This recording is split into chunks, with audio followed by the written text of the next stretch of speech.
guys, welcome to today's YouTube channel and welcome to today's MarsChain knowledge. So do you know why does MarsChain, the Christmas Protocol, burn 35% of circulating supply of Mars tokens every year?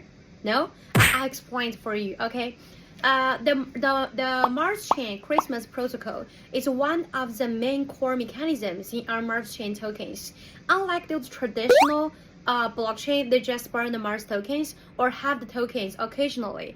Our MarsChain, we just want to combine the time, the scarcity, and the contribution rate together into a single protocol.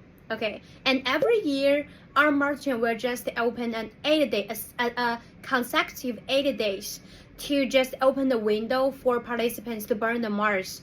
And during the 8 consecutive days, every participant in the MarsChain, they can just voluntarily activate the protocol by just joining in the transaction on chain, which means that, however, once those tokens they're just be burned, and once the mechanism is triggered, those tokens burned, they cannot be back anymore, which means that they just burn permanently. Okay, so once the protocol is activated, it cannot stop, and it's totally depend on you if you want to join or not. And the goal of this protocol is quite easy. It just wants all the participants to burn the 35% of the circulating supplies, right? And all the burn tokens, they can only just burn through the transparent and the irreversible transaction on chain. So actually, this is the half of the reasons why we create the Christmas protocol. Actually, on the other hand, once the tokens you burned, they will never appear, okay? They just convert the tokens into a kind of hash rate. And the hash rate, which also can give you the permanent reward on block, which means that once you burn the Mars tokens, and you will get the reward from the network, which will just create more Mars tokens for you later.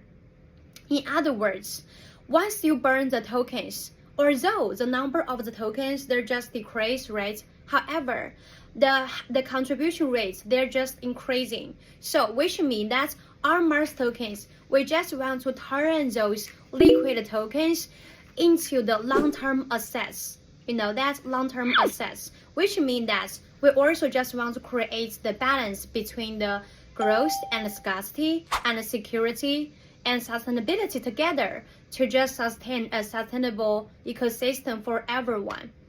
And all the transactions, they're just transparent and they're just happening on chain, okay? And actually, this is the one of the protocols in our MarsChain. And we also have another one protocol called the Oracle protocol. And in the next video, I'll tell you guys how does it work, and how is it triggered, okay, and how does it cooperate with the Christmas protocol to just form a sustainable loop in our MarsChain. And I'll tell you in the next video. Okay, see you next video.